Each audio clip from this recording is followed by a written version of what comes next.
Hello दोस्तों, welcome back to our channel. तो दोस्तों आज हम यहाँ पे बात करेंगे बीएससी के थर्ड सेमेस्टर का क्वेश्चन पेपर, जो कि सेकेंड ईयर में होता है। अगर आपका ईयरली चल रहा है तो यहाँ पे जो क्वेश्चन पेपर है वो है थर्मोडायनेमिक्स का।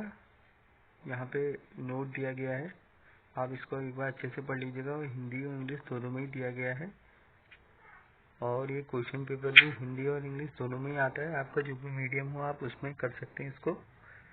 तो यहाँ पे सेक्शन 1 है, जिसमें शॉर्ट आंसर टाइप क्वेश्चन दिए गए हैं। अटेम्प्ट एनी 5 क्वेश्चंस करने हैं। तो ये जो क्वेश्चन पेपर है ये है कुमाऊं यूनिवर्सिटी का। तो दोस्तों ये देखिए, यहाँ पे फर्स्ट पेपर दिया गया है,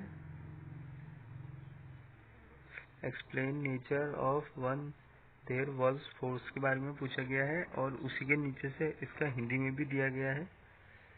आपका जो भी मीडियम हो तो आप उसमें कर लीजिएगा। यहाँ पे सेकंड में प्रूव करना है। यहाँ पे देखिए, यहाँ पे आप थर्ड क्वेश्चन है, so that the first law of thermodynamic is form of law of conservation of energy के बारे में है। तो दोस्तों अगर आपको कहीं पे साफ नहीं दिखता है या समझ नहीं आता है तो आप इंस्टाग्राम में मुझे मैसेज कर सकते हैं, मैंने नीचे लिंक दिया गया है। यहाँ पे फोर्थ है, सेकंड लॉ ऑफ थर्मोडायनेमिक के बारे में पूछा है, right the law of term of के बारे में, एंट्रोपी। इसके बाद फिफ्थ क्वेश्चन है, यहाँ पे explain the difference between of steam engine and diesel engine. Diesel engine और स्टीम इंजन में क्या अंतर है, इसके बारे में है। चलिए अब अगला पेज देखते हैं। ये देखिए, उसी के यहाँ पे हिंदी में भी दिया है। अब यहाँ पे सिक्स्थ आ गया, व्हाट इज ट्रिपल पॉइंट के बारे में, discuss with example of water. इसमें आपको एग्जांपल वाटर के साथ डिस्कस करना है। Explain the method of cooling of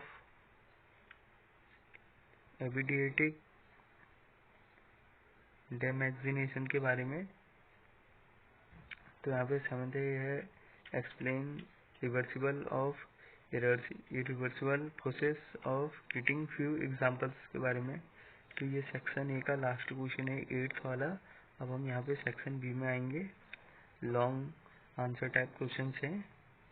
what do you understand by indicator diagram, with the help of suitable indicator diagram with explain the functioning of a